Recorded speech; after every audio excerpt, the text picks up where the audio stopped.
पे इतनी चीजें, इतनी सारी अद्भुत रीति से परमेश्वर ने रचना की है कि वो हम उसको समझ नहीं पाते। कभी मैं जब ये वचन पढ़ रही थी तो मनुष्य के बारे में मुझे ऐसे विचार आया कि परमेश्वर ने मनुष्य को कैसे एकदम परफेक्टली बनाया है, बनाया कि नहीं बनाया है। परमेश्वर को पता था जैसे मनुष्य का उम्र बढ़ता जाएगा उसको आंख कमजोर होती जाएगी, तो वो आंखों से फिर से देखने के लिए उसके चश्मों की जरूरत पड़ेगी।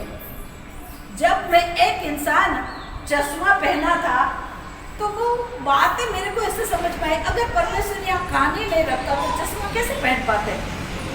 कान की वजह से तो चश्मा यहाँ अटक रहा है ना। परमेश्वर ने कैसे सोच समझ कर ये कान यहाँ रखा। अगर शायद परमेश्वर सुनना ही है ना तो परमेश्वर कहीं भी दूसरी जगह कान लगा देता। ऐसा परमेश्वर ने नहीं किया। आंख भी ऐसी जगह दी है कि वो चश्मा लगाने से उसका चेहरे की रौनक बढ़ जाती है। कैसे अद्भुत रीति से मुझे और आपको उसने बनाया है। कभी ध्यान से सोचा है मुंह में दांत ही नहीं रहते तो खा सकते क्या? नहीं खा सकते। कैसे परफेक्ट रीति से हाथ के जगह अगर पैर डाल देता, एक हाथ यहाँ एक पैर यहाँ, तो भी मनुष्य की जैसे नहीं दिखता, वो नहीं चल पाता, वो अपना काम खुद नहीं कर पाता। लेकिन वो सामर्थी और प्रतापी परमेश्वर है, ज्ञानी परमेश्वर है। उसने अद्भुत रीति से वो जैसे है वैसे मुझे और आपको बनाया है। हालेलुया। परमेश्वर का वचन कहता है मैंने अपने लोगों को मेरी महिमा के लिए बनाया है। हालेलुया। लेकिन जब महिमा का समय होता है हम महिमा नहीं करते। गाने के समय होता है गाना नहीं गाते। प्रियो, ऐसा नहीं करना चाहिए। जब मौका मिलता है वो मौके का भरपूर फायदा उठाओ। ताली बजाने में कभी कंजूसी मत करना। Hallelujah, hallelujah. जब आराधना करते हो ताली बजाने के लिए कभी भी कंजूसी मत करना। क्यों बनाया है हमें? ये पूरा बॉडी क्यों दिया है? आराधना करने के लिए तो दिया है। हर पल पूरा दिन तो घर पे ताली तो नहीं बजाते रहते, लेकिन जब आराधना के लिए इकट्ठा होते हैं अपने हाथों का सही इस्तेमाल करो ताकि उस खुदा को महिमा मिले।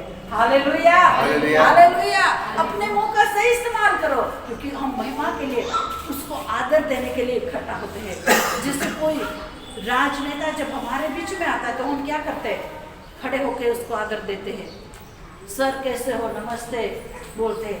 लेकिन जब राजाओं का राजा और प्रभु का प्रभु जब हमारे बीच में उतर आता है तो उसको जब हमारे मुंह से धन्यवाद देते हैं, आदर करते हैं, हम खुद उसके लिए तैयार हो जाते हैं कि जब हम आराधना करेंगे मेरा खुदा मेरे बीच में उतर आएगा। जब आदर के साथ इसकी महिमा करते हैं तभी उसकी उपस्थिति मेरे और आपके बीच में उतर आती है। Hallelujah, hallelujah. और दूसरी आयत ऐसे कहती है तूने अपने बैरियों के कारण बच्चों और दूध पियाओं के द्वारा सामर्थ की नींव डाली है। कैसी अद्भुत बात उसने लिख दी है। तूने क्या किया है?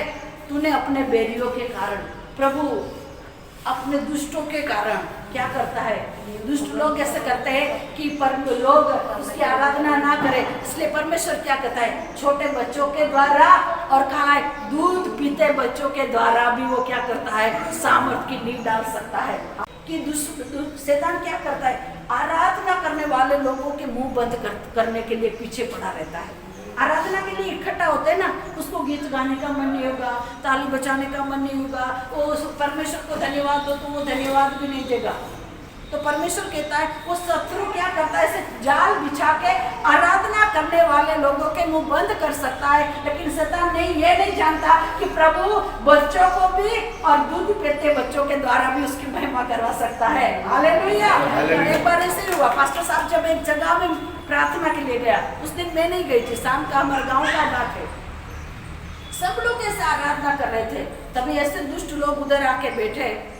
वो सब आराधना करने वाली बहनों को ऐसा लगा कोई हमारा गला दबा रहा है। वो गीत भी नहीं गा पा रहे थे। उस पास्टर बोल रहे थे कि आराधना करो बोल रहा था, फिर भी कोई आराधना कर नहीं रहा था। फिर उसने पूछा प्रभु ये क्या हो रहा है? उसने कहा बेटा वो लड़की जो सामने खड़ी उसके ऊपर हाथ रख। उसने जैसे हाथ रखा वो लड़की आत्मा से भर गई और आत्मा से स्तुति करने लगी तो सबके बंधन टूटने लगे। उसने देखा कि वो घर में से जिस घर में आराधना कर रहे थे सारा रास्ता भर के वो भूंड बोलते ना, क्या बोलते हम, भूंड बोलते, वो घर में से वो भूंड की तरह इतना हजारों दुष्ट आत्मा वो घर में से निकला और सब लोग आराधना करने लगे। दूसरे दिन जब बहन लोग हमारे घर पे आया तो बोला पास्टर साहब कल क्या कर रहा था, हमको ऐसे लग रहा था कोई सचमुच में ऐसे गला दबा रहा हो, हम गीत नहीं गा पा रहे थे, हम आराधना नहीं कर पा रहे थे, लेकिन वो लड़की जैसे स्तुति करने लगा वैसे सारे बंधन टूटा। तो पास्टर ने बोला कि मैंने फिर अधिकार से दुष्ट आत्मा को धमकाया, तभी वो निकला, तब लोग आप गीत गाने लगे। कभी कभी ऐसे होता है, शैतान को आपसे पहले पता चल जाता है प्रभु क्या काम करने वाला है, उस दिन वो बहुत सारी गड़बड़ी डालता है। तुम आराधना न करो, तुम आत्मा की उपस्थिति का अनुभव न करो, लेकिन परमेश्वर का वचन कहता है ऐसे समय में भी परमेश्वर क्या करता है, बच्चों के द्वारा, दूध पीते बच्चों के द्वारा भी परमेश्वर आराधना करवा के वो बंधन तोड़ सकते हैं। हालेलुया। पहला कुरिन्थी पहला अध्याय 27 आयत में से लिखा है, परंतु परमेश्वर ने जगत के मूर्खों को चुन लिया है कि ज्ञानवानों को लज्जित करे, और परमेश्वर ने जगत के निर्बलों को चुन लिया है कि बलवानों को लज्जित करे। हालेलुया। परमेश्वर ने कैसे लोगों को चुना है, मूर्ख लोगों को। कैसे लोगों को, मूर्ख लोगों को, जहाँ हमारी कोई हैसियत नहीं है, हमसे बहुत बड़े ज्ञानी इस दुनिया में है, वो ज्ञान से उसने एरोप्लेन बना दिया, वो ज्ञान से हेलीकॉप्टर बना दिया, क्या क्या चीजें आज ज्ञानी लोग बना रहे हैं। लेकिन परमेश्वर ने हम जैसे मूर्खों को पसंद किया कि हम उसको समझ सके, हम उसके नजदीक जा सके। भाग्यशाली लोग हैं कि उसके नजदीक आने का मौका मुझे और आपको मिला है। Hallelujah, hallelujah. ज्ञानी लोग अपने ज्ञान में घमंड करते रहते कि हम मैंने ऐसा कर लिया, मैंने वैसा कर लिया, लेकिन खुदा का धन्यवाद करो कि हम मूर्ख जैसे लोगों को परमेश्वर ने चुन लिया कि हम उसको नजदीक जा सके, उसके वचन को सुन सके, उसको समझ सके। जब हम उसको समझने के लिए उसके निकट आते हैं तब वो हमारी आत्मिक आंखें खोलता है। हालेलुया। जब तक निकट नहीं जाएंगे, उसके समीप नहीं जाएंगे, वो रहस्यमय बातों को नहीं समझ पाएंगे, हमारे बंधन नहीं टूटेंगे, हमें उसके नजदीक आना पड़ेगा, तभी हम आजाद हो सकेंगे, परमेश्वर की शांति को प्राप्त कर सकेंगे। हालेलुया। हम जब नीचे की आयत देखते हैं, चौथी आयत, तो मनुष्य क्या है कि तू उसको स्मरण रखे, और आदमी क्या है कि तू उसकी सुधि ले। परमेश्वर हमारे परिवारों की सुधि रखता है, लेकिन हम इंसान होने के नाते हम परमेश्वर की सुधि नहीं रखते। जब जब समस्या आती है तब हम परमेश्वर के निकट जाते हैं, ऐसे तो नहीं जाते। लेकिन ऐसा समय आ चुका है कि हम उनके निकट दिन हर रोज जाए, सुबह भी जाए, शाम भी जाए, दोपहर को भी जाए, उसको याद करें।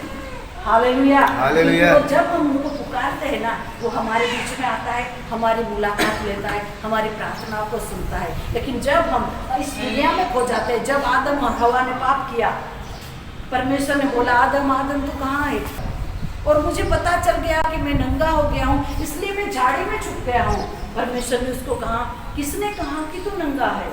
तब आप परमेश्वर को पता चला कि उसने जिस बात को मैंने कहा था कि ये फल मत खाना, वो फल खाया है, इसलिए वो मेरी उपस्थिति से दूर चला गया है। लेकिन वहाँ भी परमेश्वर ने उनको खत्म नहीं किया, मार नहीं डाला, लेकिन दया करके क्या किया, तुम अभी इस वाड़ी में नहीं रह सकते, लेकिन वाड़ी के बाहर तुम मेहनत करके खा सकते हो।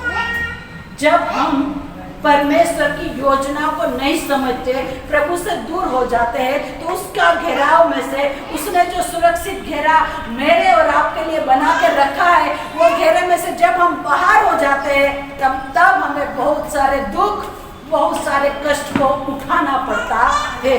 जब तक वे एदनवाड़ी में थे तब तक उसने हल नहीं चलाया, तब तक उसने खेत में काम नहीं किया, तब तक उसको पसीना बहाना ना पड़ा। प्राणियों के साथ, सिंह के साथ, वाघ के साथ आराम से बैठ के जब भूख लगता था वो फल तोड़ के खाते थे। काम करते थे क्या? नहीं करते थे। लेकिन कब काम करना को पड़ा? जब पाप किया तब काम करना पड़ा, तब वो वाड़ी में से बाहर निकलना पड़ा। तब परमेश्वर ने बोला कि तुमने पाप किया है, अब तुमको पसीना, शरीर का पसीना बहाना पड़ेगा। स्त्री लोगों को बोला तुमने गलत, शैतान की बात सुनी है, इसलिए तू दुख से अपने बच्चों को जन्म देगी और तेरा पति तेरे ऊपर अधिकार जताएगा।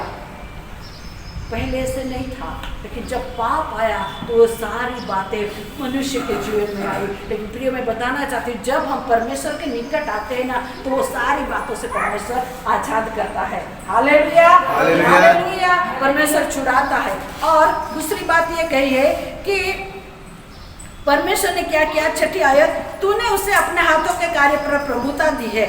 मनुष्यों को परमेश्वर जब बनाया आदम हवा को, उसने प्रभुता दी थी कि प्राणी पक्षु में जितने सारे प्राणी बनाए उन पर तो अधिकार चला सकता है।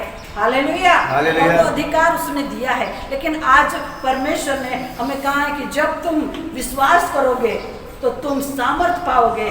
जब सामर्थ आएगा तो तुम अधिकार के काम करोगे। हालेलुया, शैतान को हरा सकते हो, अंधकार के कामों को तोड़ सकते हो, अंधकार की शक्तियों को निष्फल कर सकते हो। वह अधिकार अगर पाना है तो परमेश्वर के घेराव में, परमेश्वर ने जो सुरक्षा का बाड़ा बांधा है उसमें मुझे और आपको रहना पड़ेगा। Hallelujah, hallelujah. और लास्ट आयत ऐसे कहती है, हे यहोवा, हे हमारे प्रभु, तेरा नाम सारी पृथ्वी पर क्या ही प्रतापमय है। कितना, जितना उनका वर्णन करे उतना कम है, क्योंकि परमेश्वर ने इतने सारे अद्भुत काम हमारे जीवन में किए। बचपन में कभी कभी बोलते ये बच्चा बचने वाला नहीं था, प्रार्थना के कारण बचा है। हमारे जीवन में एक घटना घटी, जब गांव में थे, एक बच्चा जन्मा। सुबह एक बहन डिलीवरी हुआ 6 बजे, और 10 बजे करीब हमें घर पे बुलाने के लिए आए। पास्टर साहब हमारे घर पे जल्दी चलो, मेरी वाइफ डिलीवरी हो गई है लेकिन बच्चा आवाज कर रहा है, ऐसी आवाज आ रहा था।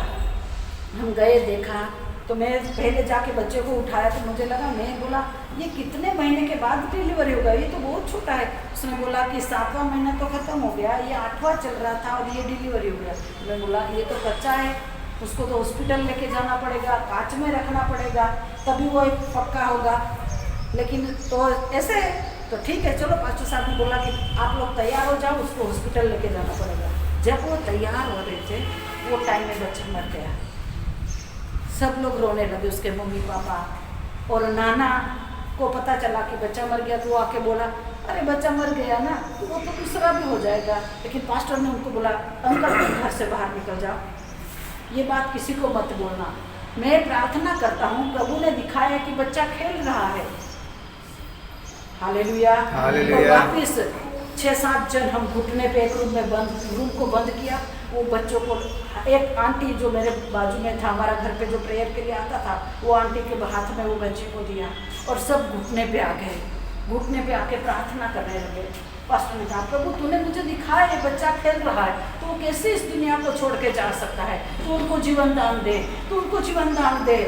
10 मिनट के बाद जब उसमें जीवन आया, वो आंटी बोला जब उसमें जीवन आया तो मेरा हाथ ऐसे नीचे हो गया, और आंटी ने आँख खोल के देखा तो बच्चा आँख खोल के खेल रहा था।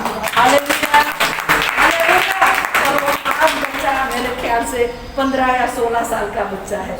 हालेलुया। फिर आराम से तैयार हुए, फिर हॉस्पिटल लेके गए। वो जैसे दूसरी बार जब जीवन आया तो आवाज भी बंद हो गई और वो लड़का आज तक जिंदा है। वो परमेश्वर की महिमा है।